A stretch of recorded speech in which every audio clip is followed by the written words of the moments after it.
Hi there, I'm back with another little segment about how to sell virtually.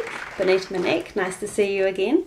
This topic I've been asked to talk to you about today is how we go about selling the Organo products and opportunities digitally and virtually.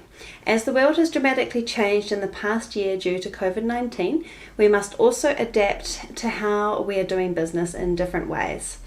So for some of you, this transition may have been easy and you may have already been using online platforms to connect with your customers and team members.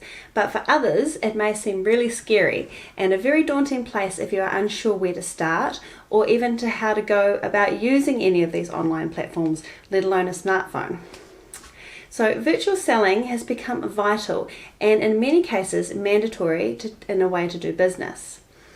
It is so important to engage with your audience even if it's a little bit uncomfortable for you. Some have taken to this like fish takes to water, but most are struggling to get good at it and wanting things to go back to the way they were before. But I hate to break it to you, that probably isn't going to happen for a while, if at all.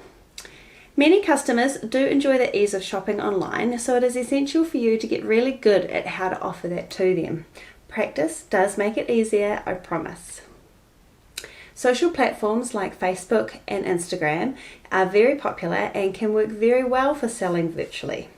On these platforms you can create posts, create or join interest groups, create things called stories or reels, which are short videos, and even broadcast live to your followers. Since you can connect, share content and engage at any time, social selling has become a huge impact on generating relationships, creating value, educating your customers, and getting company information to the right people. There are many online resources available on how to use these features like Facebook and Instagram, and they don't take too long to get the hang of things. But it is important for you to be consistent with your online marketing as you want to stay top of mind to your audience. Organo's marketing department create beautiful graphics which they post on their Facebook and Instagram pages, and you are able to reuse these for your own posts and tell your story about the amazing products, how they work for you, your own personal stories, and the opportunities that Organo has to offer.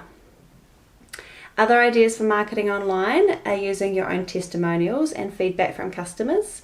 People do love to hear about authentic stories from relatable people. Testimonials are gold.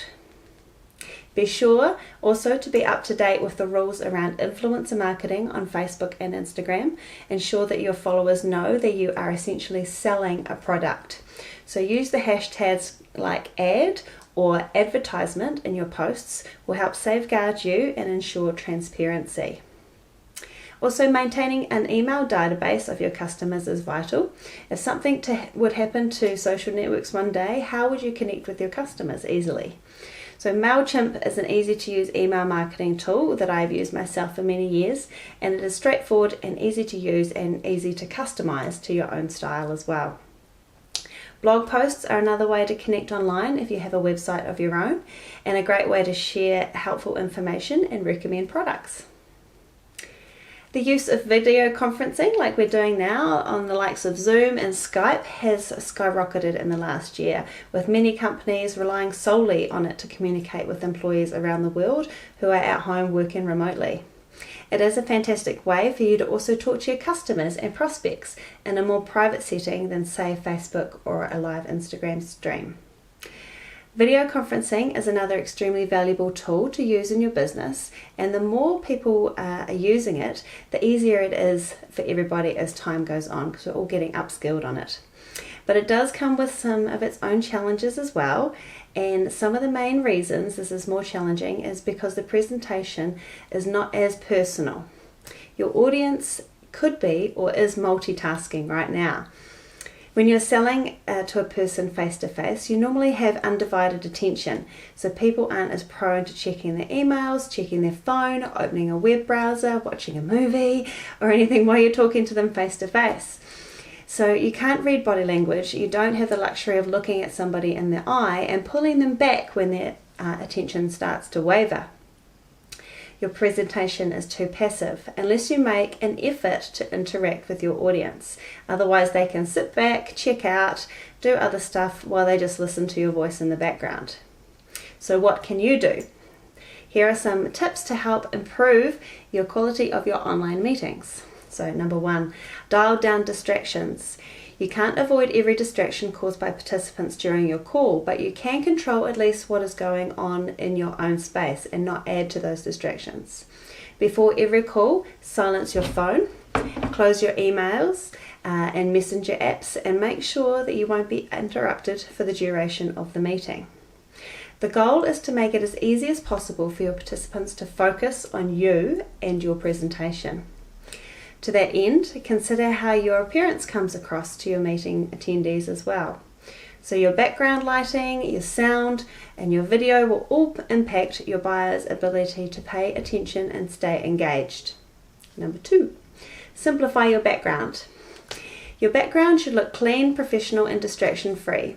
You don't necessarily need a high-end studio backdrop or green screen, but you probably don't want your audience looking at a pile of your laundry or a messy room or pets walking around behind you.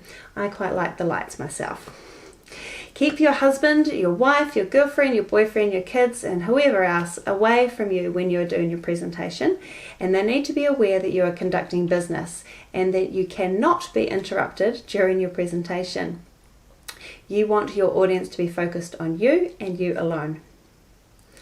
You might be tempted to use a virtual background for your online meeting or a cheesy backdrop, but if you do, be aware how your audience perceives it. Virtual backdrops can often look pixelated and unrealistic, which could become unnecessary distraction during your presentation.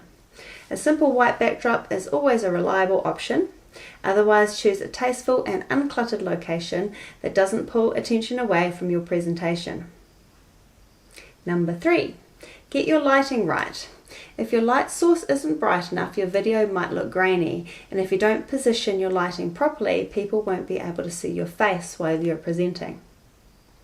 Make sure to position your light source in front of you.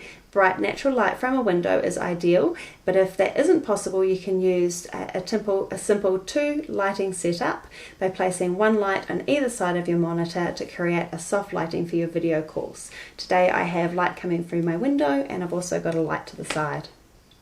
Number 4, check your sound quality. Poor sound is another big distraction that gets in the way of your presentations when you're selling remotely.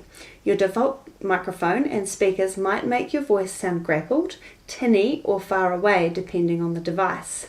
Thankfully, sound quality can be greatly improved with a few minor upgrades. One way to reduce background noise and improve sound is by using headphones with a built-in microphone. Headphones also prevent your meeting attendees from hearing your email and social notifications in case you forgot to turn those off. Alternatively, using a tabletop USB microphone can make your voice sound crystal clear to your audience. You may need to test these settings and positioning of the microphone beforehand, but once you set it up, an external microphone can be a great improvement on your sound quality on remote sales calls. Number 5, test your video quality. Depending on what kind of camera is built into your computer or device that you're using for your online meetings, you might consider upgrading to a high resolution webcam. This isn't always necessary, but a poor, low quality resolution video can become an unwanted distraction for your audience. Number 6, position your camera well. So you should have the focal point of your video. You should be the focal point of your video when you're on screen. At the same time, you don't want the webcam pointing straight up your nose, so be mindful of how you position your camera. Ideally, your camera should sit at or slightly above eye level, so think about the space around you too. Typically, you want your head and shoulders to be visible on screen without leaving too much above your head. If you sit too far away, you might feel like you're perceived to be disengaged from the conversation, but sitting too close to the screen could also make your viewers feel like you are too close for comfort. Dress the part. This might sound obvious, but some sales reps assume that they can dress more casually during a remote sales calls than they would in an in-person situation, just because they're working from home. But that's not the case. Dressed like you would for an in-person meeting, your viewers will appreciate the effort and the professional, well-groomed level that you are presenting during your presentation. No pajamas. Number 8. Set expectations. You probably had some practice conducting remote meetings by now, but don't assume that your attendees are at the same level of experience. When you send out your meeting invites, include instructions for entering the meeting password, the joining the audio from their computer, or how they're dialing in by phone number. Briefly review with your participants how they can mute and unmute their microphones and use any chat features that they want to be able to use. Number 9, turn your camera on. Most salespeople who responded to an online survey believe their audience is likely to be multitasking during online meetings. And while the vast majority think people multitask less when their cameras are on. But 82% don't even ask their audience to turn their video on. 2/3 of sellers don't even turn their own cameras on. Simply put, if you want to discourage multitasking and other distractions from pulling attention away from your presentation, turn on your camera and ask your participants to do the same. Number 10, encourage interaction.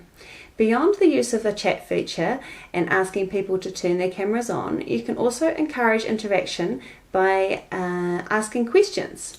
So ask clarifying questions at key moments of your presentation to make sure your audience understands you.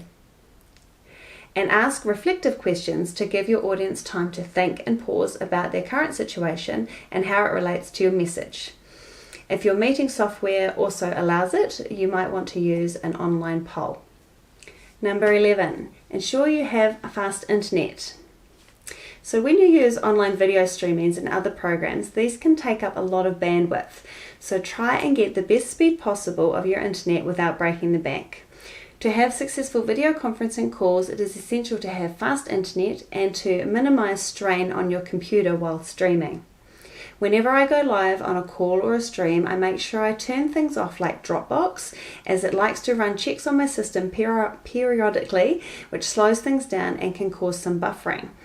I also close any programs that I'm not using at the time, close all the millions of tabs that I have open on my internet browsers, and make sure my computer has had a nice restart as well. Number 12, wrap touch points around your meetings. With sales process locked down and the product lines and everything, the verticals that you're selling within Organo, your questions documented and your educational resources are overflowing, the next step is to map out touch points within your sales process that wraps around your meetings.